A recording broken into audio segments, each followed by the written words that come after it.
Nós vamos hoje dar continuidade ao estudo dos ciclos da vida, a última parte da leitura do texto de Eclesiastes, no capítulo 3, dos versículos 1 a 8. Abra sua Bíblia aí para a gente se lembrar do que é que foi visto. O texto diz assim: para tudo há uma ocasião certa, há um tempo certo para cada propósito debaixo do céu. Tempo de nascer e tempo de morrer. Tempo de plantar e tempo de arrancar o que se plantou. Tempo de matar e tempo de curar. Tempo de derrubar e tempo de construir. Tempo de chorar e tempo de rir. Tempo de prantear e tempo de dançar. Tempo de espalhar pedras e tempo de ajuntá-las. Tempo de abraçar e tempo de se conter. Tempo de procurar e tempo de desistir. Tempo de guardar e tempo de jogar fora. Tempo de rasgar e tempo de costurar. Tempo de calar e tempo de falar. Tempo de amar e tempo de odiar. Tempo de lutar e tempo de viver em paz. Curve sua cabeça só um momentinho. Pai, nós lemos essa porção da tua palavra lida e nós te pedimos, Deus, no nome de Jesus, que o Senhor a ilumine em nossas mentes, em nossos corações, e que nós possamos tomar atitudes coerentes com a tua vontade e com o teu reino. Nós oramos no nome de Jesus. Amém. Irmãos, essa é a grande verdade que nós temos explorado aqui nessas últimas 3 quartas-feiras. Para tudo há uma ocasião certa, há um tempo certo para cada propósito debaixo do céu. Nós estamos fazendo uma espécie de revisão da vida, para que nós possamos construir algumas metas individuais, aquilo que você vê de inspirador no culto, que você possa pensar sobre essas questões e agregar valores quando você for pensar sobre o que haverá de fazer no ano de 2021.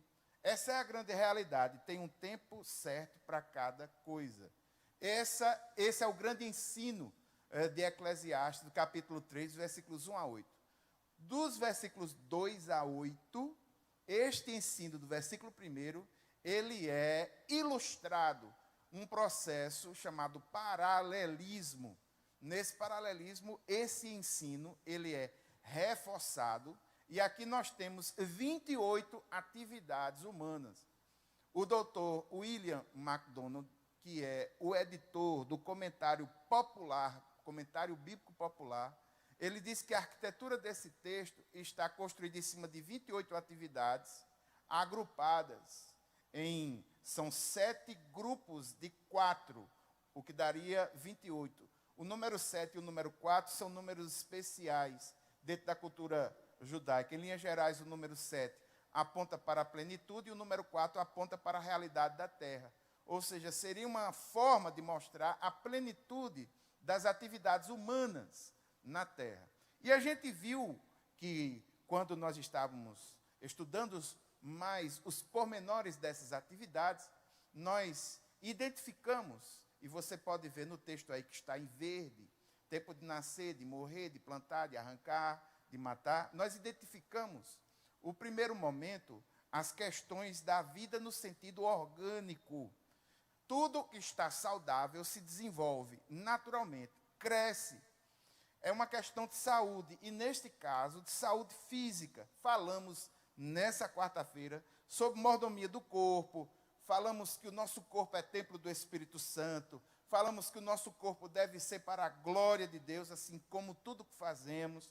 Falamos que a espiritualidade saudável implica num bom uso do nosso corpo. Falamos sobre a alimentação saudável, falamos sobre um conceito de mesa de paz, falamos sobre água, falamos sobre vitamina D, falamos sobre luz, ar fresco, falamos sobre descanso, ou seja, foi abordado aqui temas que na teologia está dentro do quadro da mordomia do corpo. O Senhor nos deu o corpo, o Senhor nos deu uma vida orgânica, aprendemos com essa vida orgânica, mas nós precisamos entender que nela é necessário que haja saúde. Tudo aquilo que tem saúde se desenvolve naturalmente.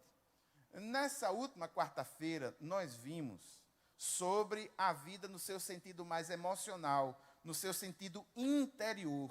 Quando o texto diz que há tempo para rir, há tempo para chorar, tempo de saltar de alegria, de prantear, de abraçar, de afastar-se, de abraçar, tempo de falar, tempo de estar calado, tempo de amar, tempo de aborrecer.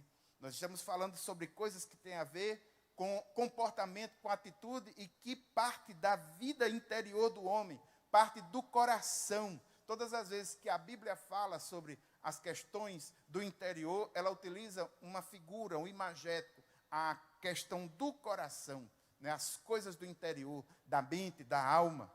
É necessário crescer neste sentido também, frutificar neste sentido também. Crescimento interior, é necessário amadurecer, é necessário perceber que, emocionalmente falando, a nossa vida tem fases, e nós precisamos viver cada fase, cada ciclo no tempo certo, superando, vivendo cada fase em sua plenitude, não apressando, não adiantando. Ou seja, criança, pré-adolescente, adolescente, jovem, adulto, e quando estivermos na velhice, todas as fases da nossa vida, tanto física como emocionalmente, precisam ser vividas de forma saudável. Viver cada fase saudavelmente, sabendo superar as crises, atingindo o equilíbrio rapidamente quando as crises chegarem. E os livros nos mostram que haveremos de enfrentar, no mínimo, 3 tipos de crise durante a nossa vida. Nós vamos enfrentar crises situacionais, que são coisas que ocorrem no dia a dia, que nos fazem perder o equilíbrio. Nós vamos enfrentar crises de desenvolvimento, é quando a gente vai passar de um patamar inferior para um patamar superior na vida. Nós enfrentamos crises para poder sair de um nível mais baixo para um nível mais alto. Por exemplo, quando a gente vai para a escola, a criança, quando enfrenta a escola, num primeiro momento, aquilo para ela é uma crise. Tem algumas delas que choram, mas é necessário aquela crise para que ela, uma vez superada, possa sair de um patamar de estar sempre nos pés da mãe, do pai, para viver socialmente com as crianças e aprendendo outras coisas. São crises de desenvolvimento.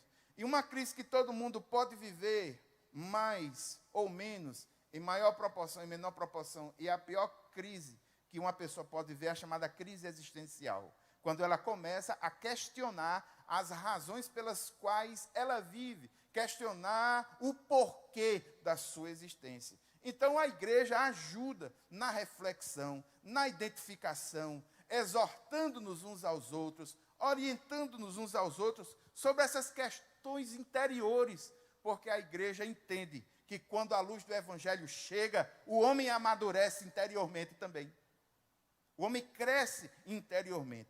Autoconhecimento, saber quais são os nossos pontos fortes, para que nós possamos colocar diante do Senhor, saber quais são os nossos pontos fracos, pedindo a ajuda do Espírito Santo, que nos ajude a controlar os pontos fracos, por exemplo, do nosso temperamento. Então, tudo isso faz parte desse contexto que é citado através das atividades aí no livro de Eclesiastes. Aqui uma observação muito interessante. O fator de saúde emocional interior é você ter a emoção certa, na hora certa, na proporção certa. Isso é saúde emocional, saúde interior. Nós vimos, inclusive, alguns versículos. Provérbios 4, 23, sobre tudo o que se deve guardar, guarda o teu coração, porque dele procede a saída da vida. Ou seja, é necessário que a gente tenha em boa conta, tenha no lugar especial as questões interiores. Nós precisamos nos importar com aquilo que alimenta a nossa alma. A nossa mente, nossa alma, nossas emoções. O texto diz lá em Filipenses, no capítulo 4, versículo 8, finalmente, irmãos, tudo o que for verdadeiro, tudo o que for nobre, tudo o que for correto, tudo o que for puro, o que for amável, o que for de boa fama, se houver algo de excelente ou digno de louvor, pensem nessas coisas. Essa é a chave da mordomia da alma. Não coloque para dentro da sua mente, do seu coração, coisas que não prestam. Coloque só aquilo que tem essas virtudes. E aquilo que tem essas virtudes em sua plenitude, com certeza, é a palavra de Deus. É por isso que o salmista diz no Salmo 111, guardei a tua palavra no meu, para não pecar contra ti. Porque a partir do momento que a palavra de Deus está no nosso coração, as nossas decisões são acertadas. Mas o texto também nos mostra, a gente viu aqui, que a palavra de Deus ela deve ocupar um espaço especial na nossa vida, porque ela tem uma capacidade fantástica. A palavra de Deus é viva e eficaz, mais penetrante do que espada alguma de dois gumes. Penetra até a divisão da alma e do espírito, e das juntas e medulas, e é apta para discernir os pensamentos e intenções do coração. Então, esses dois vetores, o desenvolvimento físico, orgânico, saúde, a questão interior da alma, da mente, nós precisamos ter isso em alta conta. Hoje nós vamos para o terceiro vetor.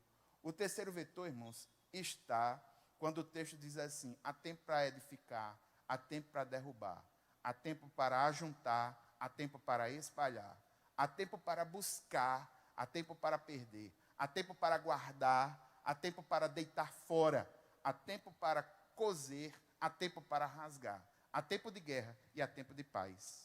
Perceba que a quantidade de atividades é bem maior. A quantidade de atividades no eixo que fala sobre o organismo, sobre saúde, logo no início, a questão orgânica, só foram 6 atividades. Aumentou um pouquinho quando a gente falou no interior. Agora, nesse momento, nós estamos falando sobre o quê? A realização humana, a vida no seu sentido produtivo da realização humana, os projetos humanos. A vida, aquilo que a pessoa constrói, a realização, a obra, o trabalho, aquilo que é feito. De fato, irmãos, existe tempo para derrubar, existe tempo para construir. Se você prestar atenção, isso aí remonta, por exemplo, àquela pessoa que tinha dinheiro para comprar um terreno e para construir a casa. Se ele gastar muito dinheiro na compra do terreno, vai ter pouco dinheiro para construir a casa. Geralmente quem constrói, ou começa construindo assim, constrói a casa bem simplesinha, aí depois, quando chega mais recursos, aí ele quebra uma parede para ir ampliando. Ele derruba e constrói. Derruba, constrói. Derruba, constrói. Derruba. E assim vai. Essa é a dinâmica da vida, é a atividade. Olha só, tem tempo de ajuntar e tem tempo de espalhar. É possível que vocês não tenham essa experiência, mas eu tenho. Meu pai foi comerciante, juntamente com minha mãe, em Santa Rita, nada mais nada menos que 48 anos, no mesmo lugar. E a gente vendia botão, vendia os aviamentos. E quem vende botão sabe, meu irmão, chega uma certa época que os botão velhos vão sobrando, vão ficando. E chega um momento que a gente fica com a bacia de 1, de 2 botão, de um tipo só. De um tipo, de outro tipo, de um tipo, de outro tipo. Fica um ou dois. Alguém chega com um botão, você olha para ele e diz: eu só queria 1 ou 2. Aí você olha para ele assim: rapaz, eu acho que eu vi esse botão aqui na loja. Aí pega uma baciazinha assim, ó, cheia de botão no granel, 1 a 1. Só tem um jeito de você verificar isso. É chegar no balcão e despejar tudinho e sair procurando. Tem tempo, meu irmão, para espalhar. E também tem tempo para juntar. Tem tempo. Isso é atividade humana, isso é realização, isso é trabalho. Olha, tem tempo de buscar, tem tempo de perder. Você já ouviu aquela ideia, perder para ganhar? Quantas e quantas vezes a gente vê, por exemplo, uma mãe abrindo mão de algum tipo de sucesso profissional, porque quer dar consistência na criação dos filhos. Ela está perdendo algum aspecto, talvez de alguma realização pessoal, mas abrindo mão por uma realização familiar mais ampla. Então, aquilo que era visto como uma perda, talvez seja um ganho maior. Quantas e quantas vezes para passar por uma barreira ou pular um buraco grande, a gente não tem que parar e voltar alguns passos para dar um impulso maior e mais forte. O texto também diz, tem tempo para buscar, para perder, para espalhar. Tem tempo para guardar e tem tempo para deitar fora. Irmãos, essa expressão deitar fora na língua original é shalak. A ideia é soltar mesmo. Tem tempo de prender e tem tempo de soltar.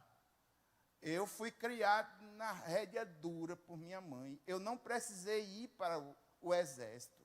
Não é todo tenente que amarra o chinelo da minha mãe, não. Eu não precisei. E as regras lá em casa foram muito claras. Você só tem a chave da casa e só chega assim no horário tal, mais tarde, quando você trabalhar. E foi assim, meu irmão. Enquanto não, eu estava ali guardadinho, mas depois que a responsabilidade aumentou, quando me deram responsabilidade, me deram também maior liberdade. Tem um tempo de guardar, mas também tem um tempo de deixar livre, de fazer com que se desenvolva. Irmãos, tem um tempo de costurar e tem um tempo de rasgar. Você olha para mim e diz, mas pastor, tem um tempo de rasgar. Passa um dia com a costureira para você ver. Minha esposa costura, minha sogra costura também. Quem faz uma roupa passa mais tempo desfazendo o que fez do que propriamente costurando. Então é atividade. A pessoa faz uma roupa, não gostou. Aí vai lá, descostura tudinho, e ajeita, e remenda, e bota isso, e bota aquilo, e vai. Tem tempo de guerra, tem tempo de paz. Nós estamos, irmãos, em um tempo de guerra. Uma guerra velada, mas é uma guerra. Mas em nome de Jesus, entenda, haverá um tempo em que todas as guerras vão cessar, todas as lágrimas vão ser enxutas, e nós vamos estar face a face com o Senhor. Há tempo. Qual é a grande lição que nós temos para hoje? É a ideia das realizações, projetos, realizações, sonhos que são colocados em prática, visões que se transformam em projetos, em planos. É a ideia da realização. E aqui eu gostaria de antes fazer com os irmãos uma espécie de retrospectiva prática de 2020 em coisas que afetam diretamente cada um de nós. Por exemplo, quais foram as lições que nós tivemos de 2020? Em primeiro lugar, é necessário viver com mais simplicidade. Essa foi uma das maiores lições que a pandemia nos deixou neste ano. Viver com mais simplicidade. A vida sofisticada demais, o apego às coisas materiais, não são sinônimos de uma vida feliz. E a pandemia nos mostrou isso de forma muito clara.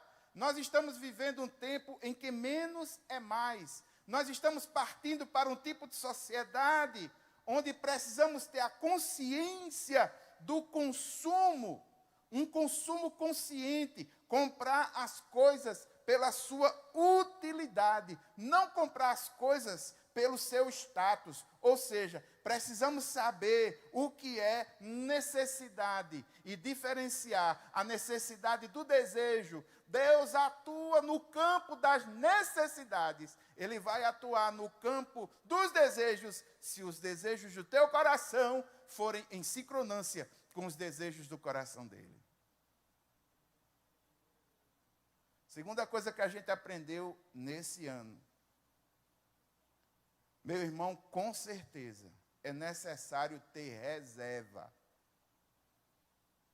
Aprenda que quem teve reserva conseguiu suportar os efeitos da pandemia de uma forma um pouco melhor. E quando eu falo de reserva, eu não estou falando só de reserva financeira, não. Quando eu falo de reserva, eu falo de reserva, por exemplo, reservas espirituais. Quantas e quantas pessoas que estavam com a sua vida devocional estagnada, parada, que a pandemia deu uma chacoalhada e o camarada começou a ler a Bíblia, começou a buscar um pouco mais o Senhor. Agora veja, a mesma água que amolece a batata endurece o ovo. Teve gente que, ao invés de aproximar-se de Deus no momento da pandemia, se afastou desse Deus. O evento foi o mesmo, duas atitudes diferentes.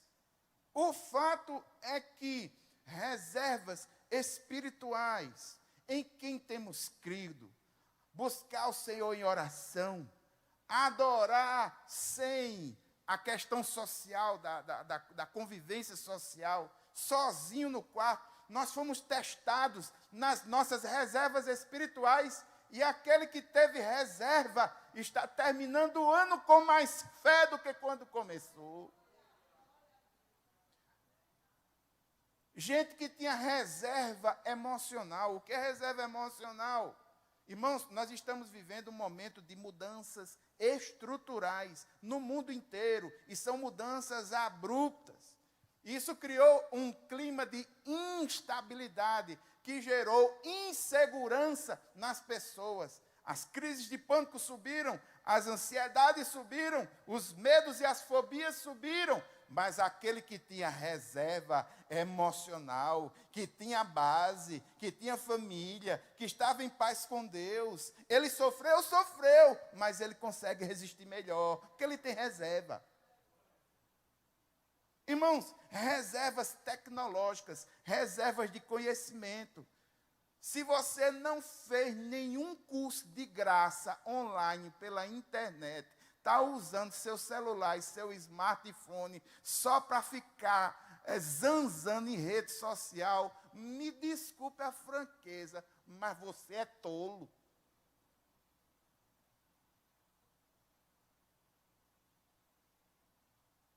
Tempo de pandemia, no mês de março até agora, para a honra e glória do nome do Senhor, o Senhor abriu as portas. Tive condições, na pandemia, tornar ela produtiva. Terminei mais uma após, vou começar outra. Deus abriu as portas. E aqui, irmãos, eu quero falar sobre um ponto sério. Reservas financeiras. Quero dizer aos irmãos que existe uma espécie de reengenharia financeira no mundo inteiro. Pense sobre a necessidade de poupar. Pense sobre a possibilidade de você comprar menos a prazo. Guardar o dinheiro para não estar comprando besteira. E quando for comprar algo, comprar o máximo possível à vista e com desconto. Pense em guardar uma reserva. Pense em não ter apenas uma fonte de renda. Você que é profissional, pense em diversificar a sua receita. Pense o casal financeiramente, em que o marido faz uma coisa e a esposa possa fazer outra. Diversificar financeiramente. Porque muitos que não tinham a possibilidade de diversificar financeiramente, por exemplo, estavam envolvidos na atividade de turismo, passou por sérios perrengues esse ano. Então, esse ano nos ensinou a gente pensar em ter ou criar reservas. E aqui, irmãos, eu vou falar uma coisa para os irmãos, que eu acho que foi provisão de Deus nessa igreja, no ministério do pastor Tomás. Deus agiu assim.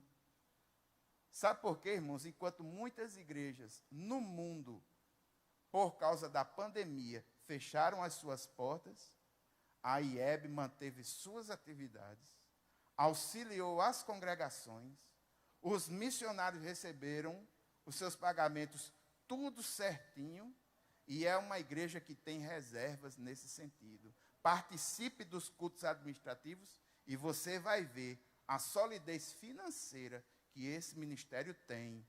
Não é para a glória dela, é para a glória do Senhor, porque o Senhor deu livramento. O Senhor deu livramento. Irmãos, outra coisa que a gente tem que aprender de 2020, compreender e enfrentar as mudanças propostas.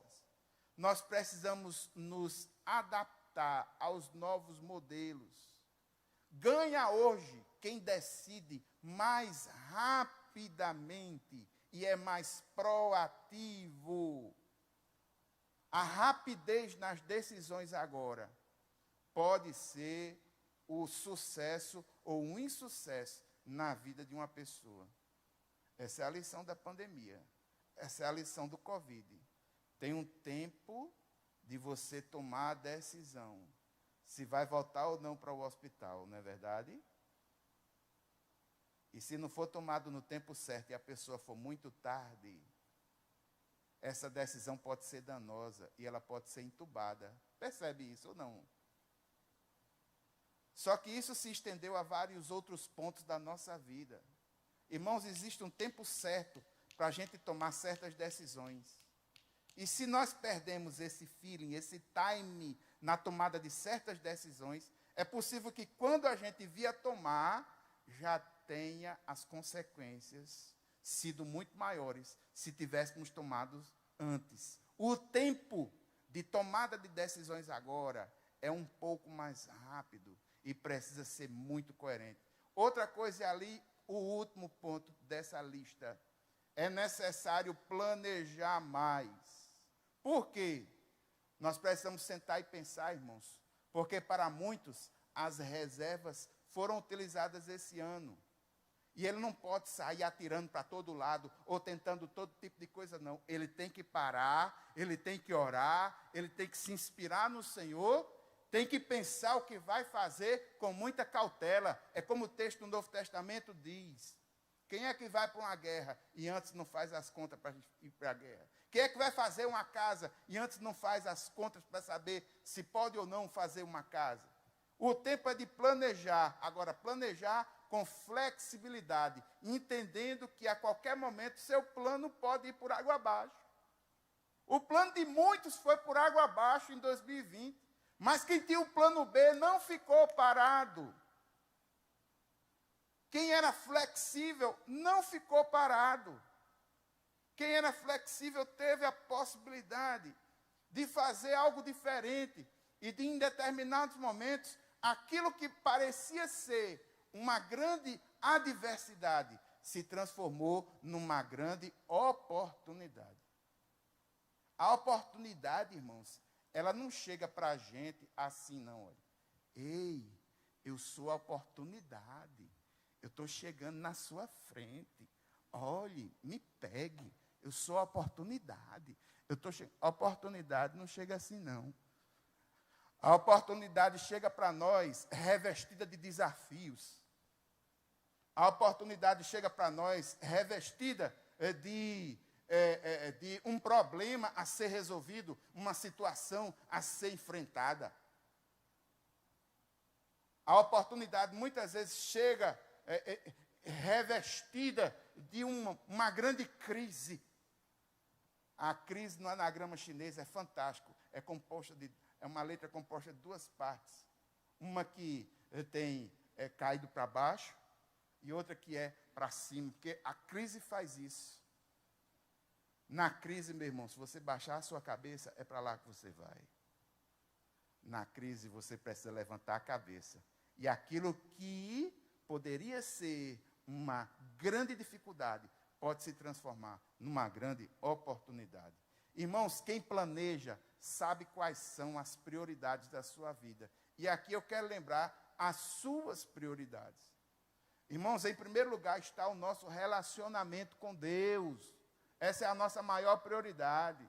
Nós devemos buscar o reino de Deus e a sua justiça. Eu estou falando, não é em ativismo religioso, é em comunhão com Deus.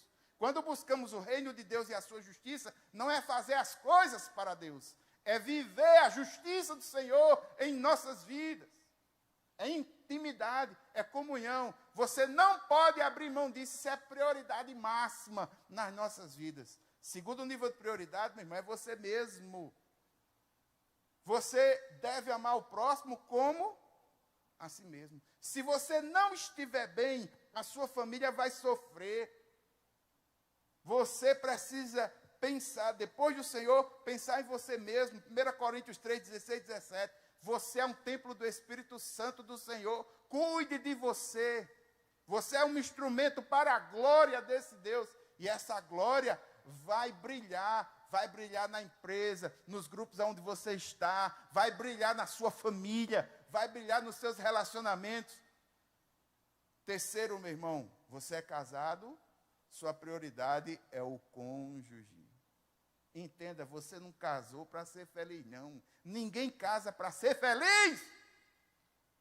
Nós casamos para fazer o outro feliz. Quando os dois entendem isso, não tem como o casamento dar errado.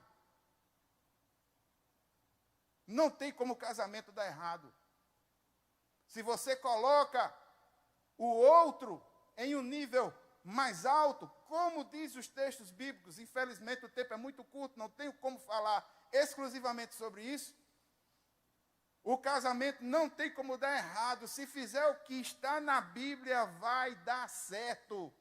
Porque quem criou isso foi o Senhor. Família está no coração de Deus. Irmãos, aí depois vem os filhos. Cônjuge, filhos. Cônjuge, filhos, família. 1 Timóteo capítulo 5, versículo 8. Aquele que não é afeto aos seus, aos da sua família, negou a fé e é pior do que o incrédulo. É assim que o texto bíblico diz. Aí, irmãos, do quarto para frente, nível de prioridade, aí vem igreja, ministério, trabalho, carreira, o restante tudo se encaixa. Se as verdadeiras prioridades na sua vida estiverem bem marcadas. E você só vai saber identificar isso quando você planejar bem direitinho a sua vida. Escreva o que você planejou. Eu não vou dar um curso de planejamento, o objetivo não é esse. Eu estou aqui só colocando ideias. Mas vamos supor que no próximo ano, na parte de saúde, você planeja assim: eu vou perder peso. Sabe o que é que você deve fazer? Escreva isso. E ore e se comprometa com aquilo que você planejou, mesmo que tenha sido de forma simples.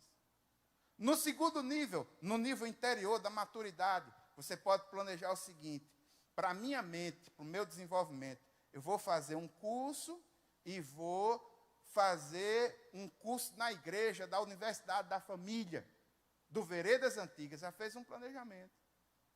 É um planejamento que vai desenvolver interiormente. Se você vai fazer isso, escreva as suas metas, aquilo que você faz, escreva. Não deixe o planejamento na cabeça apenas. Coloque data, coloque responsabilidade, coloque tudo o que o planejamento precisar.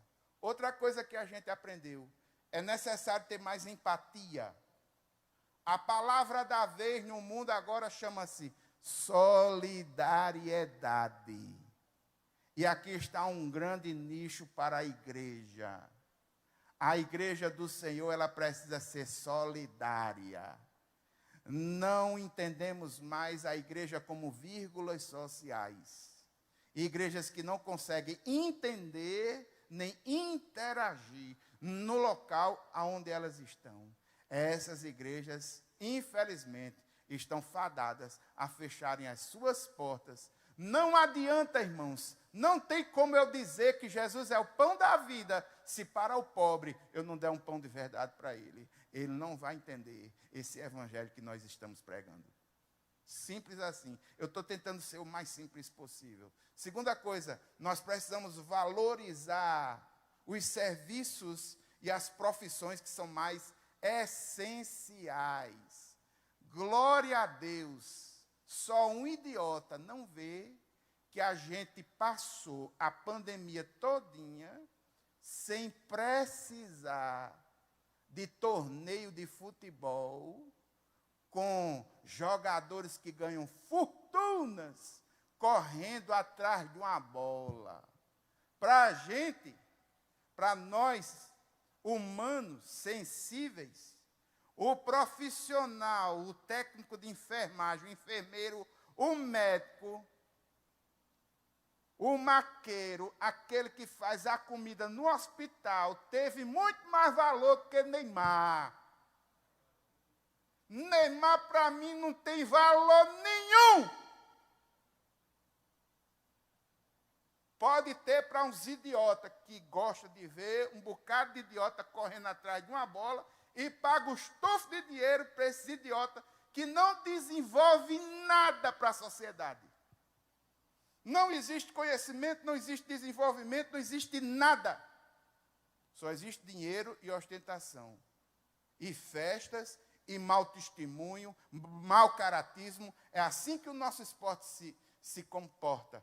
Aí me diga, se um gari de rua não tem mais importância do que um jogador de futebol?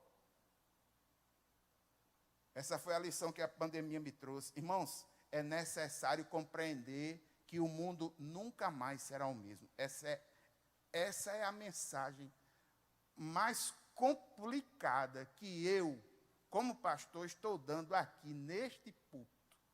Entenda uma coisa, meu irmão, você que está vendo aí na internet, vocês estão aqui na igreja. O mundo nunca mais vai ser o mesmo. Não tem como acreditar que esse vírus surgiu de forma natural. Esse vírus foi colocado na sociedade de forma intencional. Eu não estou nem aí para você na internet que está me vendo aí, que gosta de dar dislike nas minhas mensagens. Eu quero que você se exploda.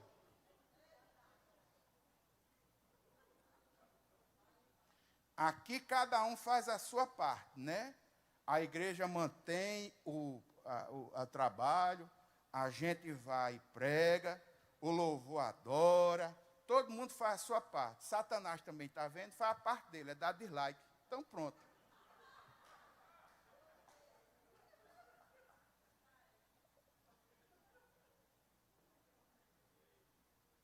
Irmãos, o mundo nunca mais vai ser o mesmo. Não pense você que quando chegar a vacina no próximo ano, você vai ser vacinado. Ah, vai voltar tudo ao normal. Não vai, não. Nunca mais. As nossas rotinas se modificaram. A feira da gente já não é mais a mesma. Eu faço feira para mim, faço feira para minha mãe. Eu venho com todos os produtos, é um processo, meu irmão, é um processo. Bota aquela coisa num lugar, o que é que já foi higienizado, o que não foi, tira o saco, bota, meu Deus, já botei a mão aqui, não botei, e lava, e bota álcool e tira, é isso. E o sapato, deixa o sapato, bota. Meu irmão, mudou. Sabe o que foi que o cara da Organização Mundial da Saúde falou? Esteja preparado, porque vai vir outras. Acreditar que o mundo vai, depois que voltar a vacina, aí vai ser tudo normal, é ser muito ingênuo. Eu não estou dando aqui um prognóstico negativo, não, porque o nosso Deus é aquele que nos livra no meio das adversidades, eu creio nisso. Mas nós não vamos estar livres das adversidades, não. O mundo nunca mais será o mesmo. Já foi alertado pela OMS. O modelo econômico agora, alguns serviços estão sendo reestruturados. A higiene pessoal no mundo modificou-se. Ou você presta mais atenção à higiene pessoal, à higiene da casa. Se não for afetado por esse vírus de agora, mais para frente vão criar outro. Foi intencional. Outra coisa. Por último aí, nós precisamos ter mais respeito com o planeta Terra. A Terra está depreciada e fraca. O Senhor nos deu recursos para cuidarmos deles e não estamos cuidando. O Senhor nos deu a natureza para cuidarmos e administrarmos. Infelizmente, o uso é depredatório. É necessário mais equilíbrio, constância de propósitos. Evite distrações. Tenha foco. Tenha foco. E por último, irmãos, comunicação. Comunique-se sempre. Agora veja, do ponto de vista das realizações, como é que eu começo bem os ciclos e como é que eu termino bem? Vamos conversar aqui sobre algumas coisas. Em primeiro lugar, para terminar bem os processos, você precisa trabalhar neles agora. Em nome de Jesus, evite a procrastinação. O que é procrastinar? Você tem uma coisa para resolver, aí diz, não, amanhã eu resolvo. Aí tem uma coisa para resolver, chega o dia, não, dá tempo, depois eu resolvo. Aí tem outra coisa para resolver. Aí, não, bota para frente, bota para frente, bota para frente. Irmãos, lute contra a procrastinação. O que tiver de resolver, resolva rapidamente. Porque tem certas coisas que quando não conseguimos resolver, piora o processo. Por exemplo, ir ao dentista. Não deixe que o seu dente cariado chegue ao ponto de se fazer um canal, porque o tratamento é mais caro e é mais dolorido. E dor de canal é todo dia de noite mesmo assim, 1h30, 2 horas da madrugada, é que o canal gosta de doer. Fica pior. Então você precisa trabalhar agora. É como o texto que a gente leu de Eclesiastes, tem um texto de Hebreus, o que se tiver de fazer, faça logo, agora, rapidamente, não procrastine. Segunda coisa que você precisa fazer é isso aqui, ó. Procure resolver as pendências, encerrando cada fase ou ciclo da sua vida antes de começar outros. Tem gente que é especialista em começar as coisas. Começa um curso de violão, não termina. Começa um curso de inglês, não termina. Começa uma poupança, só faz o primeiro depósito. Diz assim, não, próximo ano vou estudar para o concurso tal. Faz a inscrição, compra a apostila, mas não estuda. Então, meu irmão, se você é especialista em abrir coisas, com certeza, vai ficar, como muitos ficam, Deus não me abençoou, abençoou fulano, não abençoou a mim. Meu irmão, você não fez nada por você. Você não se esforçou, você não trabalhou. Tudo aquilo que você abrir ou começar a fazer, feche, conclua. É melhor fazer pouca coisa bem do que fazer um bocado de coisa que você não vai conseguir completar. Outra coisa, tenha um foco nesse sentido também. O pato nada. O pato anda. O pato voa. Agora vamos para a realidade dos fatos. Você pensa que o pato nada, mas o pato lhe engana. Nas penas dele existe uma substância que faz com que ele não afunde. Então, essa substânciazinha que faz com que ele não afunde, ele só se movimenta com as patinhas embaixo, porque ele não afunda. Você quer ver um pato afundar? Eu estou dando a questão científica, né? Não faça isso não. Mas se você pegar um pato e lavar ele com omo, retirar a substância e soltar ele na lagoa, ele afunda. O pato anda, mas já viu um pato andando?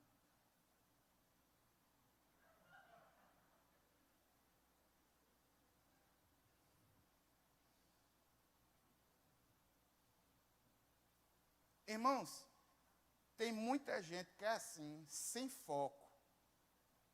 Mete o bedelho em tudo, tenta fazer de um tudo, mas não faz nada que preste. Prestou atenção, não? Então, meu filho, você tem que ter foco. Você vai fazer o quê? Qual é a sua missão? Qual é a sua vocação? Você tem potencial para ser o quê? Terceira coisa, vamos para frente. Opa, volta. Pato voa. Ele voa direitinho? Mas nadando, lava ele com omo. Outra coisa, irmãos, tenha alvos, objetivos, metas. Escreva. Deus abençoa.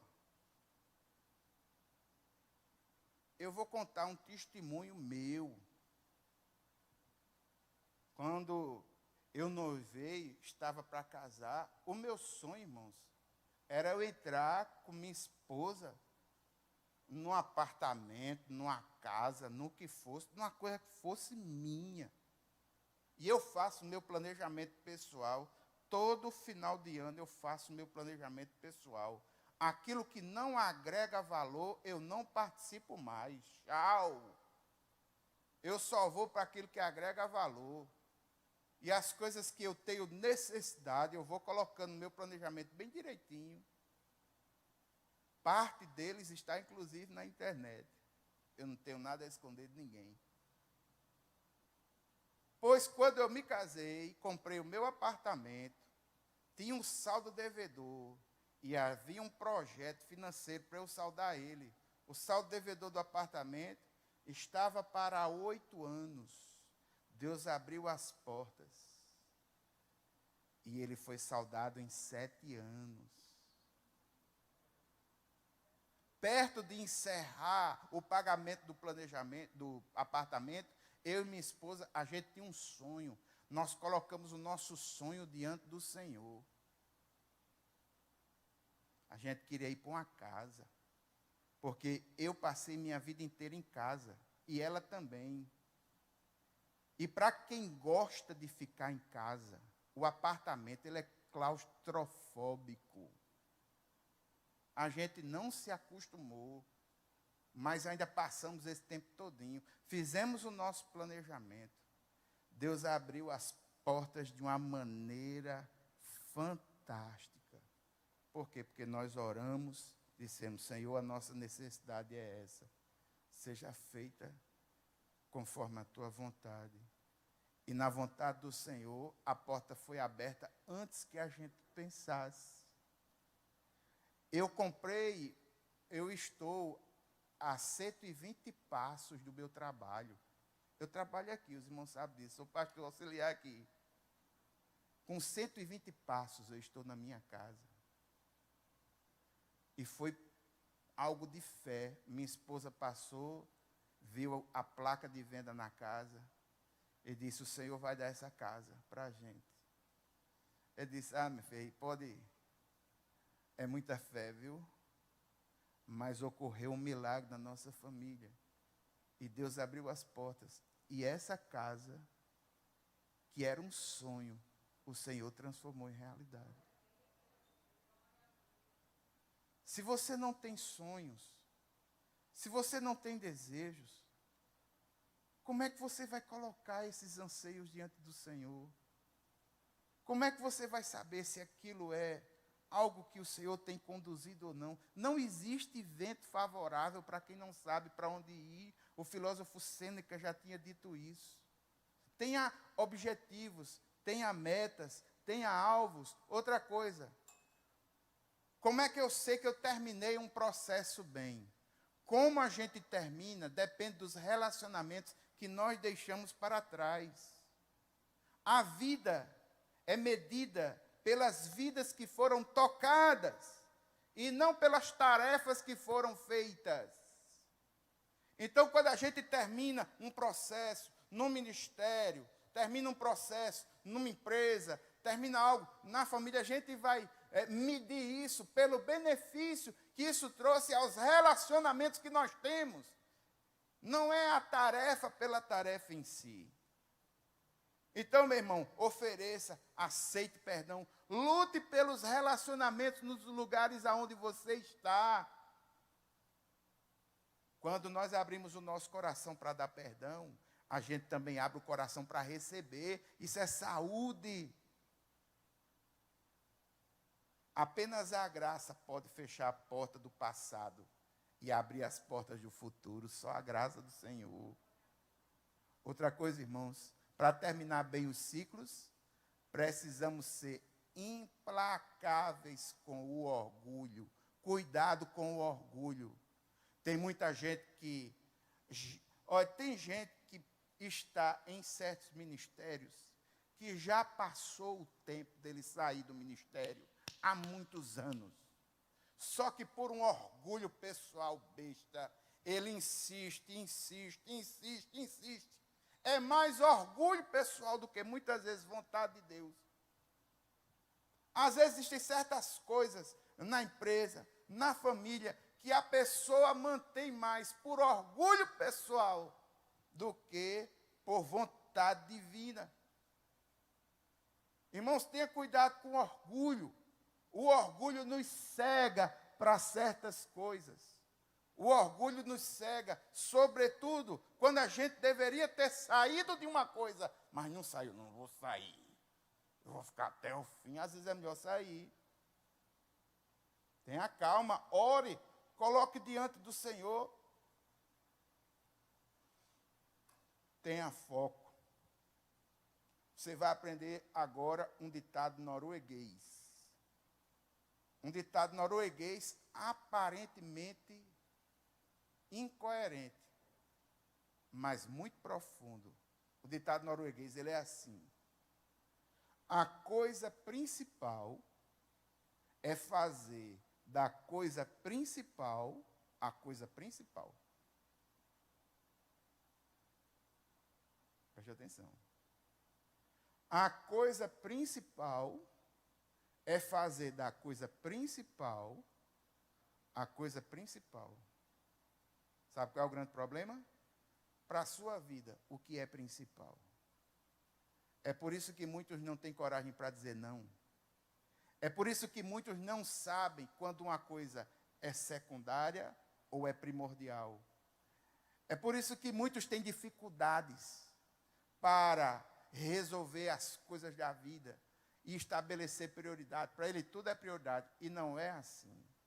Tem certas coisas que fazemos que não agrega valor nenhum à nossa missão, à nossa vocação. E aí vem uma outra coisa fantástica. Quer encerrar bem um ciclo? Entenda que para encerrar um ciclo bem, não implica dizer que todos os seus desejos serão satisfeitos. Nem sempre a gente sai, digamos assim, de algo, de alguma realização, de algum projeto, nem sempre a gente sai por cima. Nem sempre a gente sai, digamos assim, com tudo aquilo que a gente pensava realizar, ter realizado. Nem sempre será assim. Mas veja, muitas vezes é melhor sair sob essas condições, tendo que abrir mão de uma coisa para ganhar em outra, do que permanecer no lugar errado pelas motivações erradas. Entendeu? Muitas vezes isso acontece. Nós precisamos entender que nem sempre os nossos desejos serão satisfeitos. Outra, tenha coragem para abrir mão e seguir em frente. Irmãos, abrir mão de certas coisas é mais difícil de fazer do que o que a gente pensa. Sabe por quê? Porque na nossa vida nós somos acostumados a agarrar, a adquirir, a acumular. Nós não somos acostumados a deixar de lado, a abrir mão. Todas as vezes que a gente abre mão de uma coisa que é inútil e que é danosa, nós estamos dando passo em direção a um final melhor. Abrir mão nos liberta para continuar em frente. Deus nunca nos pede para desistir de algo sem oferecer algo melhor em troca. Mesmo que aparentemente a gente não veja, mas posteriormente ele mostra para nós que a decisão que ele nos coloca e a solução que ele nos dá é melhor do que o que a gente pensava. E por último, irmãos, o que importa é fazer a vontade de Deus. Aqui, alguns textos inspirativos, Eclesiastes. Agora que já se ouviu tudo, aqui está a conclusão. Qual é a conclusão? Tema a Deus e guarde os seus mandamentos, pois isso é o essencial para o homem. Pois Deus trará a julgamento tudo o que foi feito, inclusive tudo o que está escondido, seja bom, seja mal.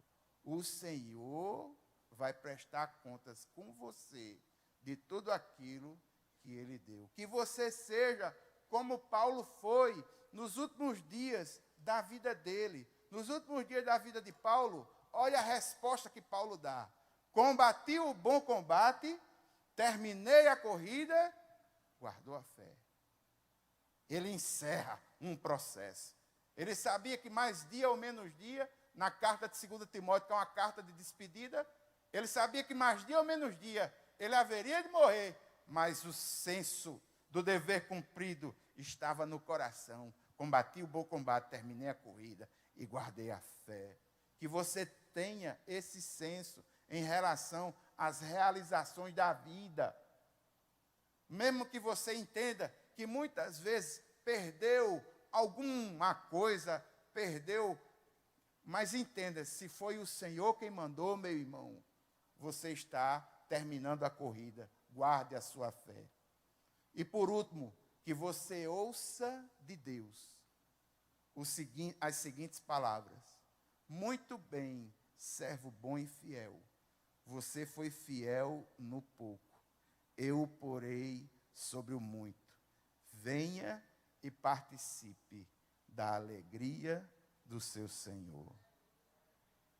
Irmãos, tem muita gente que não está conseguindo ter plenitude, porque no pouco que tem recebido de Deus, infelizmente não tem sido fiel. Mas que nós possamos aprender a sermos fiéis diante do Senhor com os talentos que o Senhor nos der. Colocar a serviço do reino para a glória dele. Pense na sua profissão não como uma coisa para a realização pessoal. Isso é mediocridade. É um raciocínio pequeno e tacanho. Pense na sua profissão como algo que pode ser feito para a glória de Deus. A sua profissão deixa de ser profissão e se transforma em vocação. Amém? Gostaria de sugerir alguns livros para você pensar sobre isso. Em primeiro lugar, irmãos, da editora Vida, Uma Vida com Propósitos. Esse é o meu livro de cabeceira. Eu leio esse livro várias vezes por ano. Várias vezes. Ele fala, em primeiro lugar, nos primeiros 7 capítulos, que a realização da nossa vida não está em nós mesmos, mas a realização da nossa vida está em Deus. E ele fala da igreja e da realização da vida no seu ponto de vista, no seu sentido individual, no aspecto funcional. Nós fomos chamados para comunhão, adoração, discipulado, evangelismo e serviço. E a igreja é um lugar onde se reúnem pessoas para a comunhão, para o discipulado, para o evangelismo e para o serviço. Esse livro é fantástico. Eu leio muitas vezes ele ao ano. É inspirativo quando eu vou fazer os meus planejamentos pessoais. Segundo livro que eu quero dizer aos irmãos, isso aqui é um livro necessário. Ele é barato, é um seminário. O livro é Dedicado à Vida Simples. O autor, David Cornfield e Osadak Lima, editora A.D. Santos. Esse livro fala sobre questão orçamentária, financeira, disciplinas espirituais, como ter uma vida de simplicidade, como trabalhar as prioridades no coração. E por último, irmãos, a quantidade de livros que tem nessa questão da realização humana, dos propósitos, da missão, é tão grande. Eu não coloquei todos os que eu conheço, coloquei os 3 que eu vejo que nesse momento vão fazer uma diferença. Por último avalie a sua vida. 17 maneiras de examinar a sua vida sob a perspectiva de Deus, do missionário Wesley Duewel, da editora Candeia. Esse livro, ele é fantástico. Agora, esteja preparado, que ele vai dar na sua canela. Eu vou logo dizendo, eu comprei ele assim, sem muita, sabe?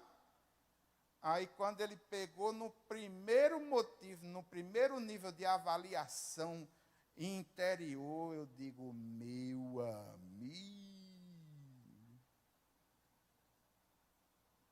me dá graça, Senhor, para eu conseguir ler esse livro até o último capítulo, porque ele só vai no centro. Deus utilizou ele de uma forma tremenda nesse livro. Avalie sua vida. 17 maneiras de examinar a sua vida sob a perspectiva de Deus. Então, irmãos, encerrando esse momento, é necessário a gente orar. E eu não vou fazer uma oração só. Em primeiro lugar, irmãos, independente de qualquer coisa, nós vamos orar pelas realizações, por aquilo que o Senhor permitiu que nós pudéssemos construir agora no ano de 2020. Você pode olhar para mim e pode dizer, mas pastor, eu perdi o emprego. Mas pastor, morreu uma pessoa na minha família. Mas pastor, aconteceu isso e aquilo outro. Meu irmão, tudo para a glória de Deus. A realização da nossa vida não está em nós mesmos. Independente do que aconteceu com você, eu desafio você a deixar o rancor e a amargura que muitas vezes nós temos do Senhor. Por que foi que o Senhor permitiu isso? Se Ele controla tudo, por que foi que Ele permitiu aquilo? Por que foi que Ele permitiu isso? Que essas coisas possam cair por terra do seu coração e que você agradeça a Deus pelo que você conseguiu realizar ainda nesse ano 2020. Irmãos, eu tinha planos. Eu vou fazer um paralelo. Na minha cabeça, o meu projeto era chegar no Japão. Cheguei em Guarabira. Mas saí do canto. Percebe? E eu vou agradecer por esse pouquinho que se conseguiu. Que não foi pouquinho. No meu ver, foi muito. Porque terminar 2020 vivo com as contas pagas não é para todo mundo, não. Eu vou agradecer, irmãos. Eu vou agradecer. Eu desafio você a fazer uma oração de gratidão justamente comigo. Aí onde você está, vamos orar? Pode ser sentadinho mesmo, vamos agradecer. Pai eterno e santo, Deus poderoso. O Senhor tem projetos, propósitos, coisas grandes para a nossa vida. Nós não compreendemos muitas vezes o que nós vivemos. Esse ano de 2020, Pai, foi um ano tão difícil, tão pesado, mas mesmo assim, nós tivemos muitos livramentos do Senhor e queremos reconhecer nesta noite esses livramentos. Nós queremos reconhecer o livramento do Senhor, nós queremos reconhecer que se não fosse o Senhor, teria sido pior. Nós queremos reconhecer que o Senhor é a base da nossa vida. Nós queremos reconhecer que o Senhor é o centro, é o tudo para nós. E nós te agradecemos, Senhor. E podemos dizer, até aqui nos ajudou o Senhor. Oramos no nome de Jesus. Amém. Quero fazer outra oração. E aqui eu vou ser bem específico. Irmão, você teve projeto que para você foi importante, mas que no ano de 2020 simplesmente travou, não foi para frente, nem foi para trás. Eu desafio você a ficar em pé. Aí onde você está, eu quero orar por você. Tem alguém aqui? Amém, irmã? Amém, irmã. É coragem. Isso é exteriorizar a fé no Senhor. Tem 2 irmãs aqui, 3. Tem mais alguém aqui que está sob essas condições. Tinha um projeto 2020, travou, simplesmente nem foi para frente, nem foi para trás. Parou. E você entende que era algo importante. Pronto. Está vendo esses 3 irmãos aí? Nós vamos ajudar eles em oração. Estenda a mão para eles. Vamos orar por eles agora. Pai eterno e santo, Deus poderoso, esses 3 irmãos se levantaram agora dizendo: Senhor, era tão importante o projeto, eu sentia tanta paz no meu coração em executar, mas o ano de 2020 veio e esse projeto foi parado. Meu Deus, meu Pai, eu clamo a Ti, Senhor, em sendo da Tua vontade, abre as portas, meu Pai, e que esses projetos, eles possam receber as adaptações necessárias e, em nome de Jesus, possam ir adiante. Pai eterno e santo, colocamos a causa de cada um dos Teus filhos nas Tuas mãos, e nós Te pedimos, Deus, em nome de Jesus, resolve, ser com eles, ajuda-os, dando sensibilidade, abrindo as portas necessárias, e que eles possam, Pai, testemunhar da vitória do Senhor na vida deles. Nós oramos no nome de Jesus, a igreja diz, amém. Pode sentar, queridos, muito obrigado. E agora a última oração, sabe o que é? Se você está tendo dificuldade de encerrar, de tomar alguma decisão, de algum ciclo, alguma coisa na sua vida, às vezes você tem uma decisão importante a ser tomada, que vai encerrar um ciclo, e você não tomou essa decisão ainda. Seja por medo, seja por falta de condições, seja pelo que quer que seja, você precisa tomar essa decisão, não tomou. Você talvez não esteja vendo muitas opções, não sei. Só sei que o ciclo precisa concluir, mas para concluir, essas decisões precisam ser tomadas. Se você está sobre essa situação, gostaria de pedir que no lugar onde você está, você ficasse em pé para a gente orar por você. Há alguém aqui sobre essas condições, tem decisões importantes a serem tomadas.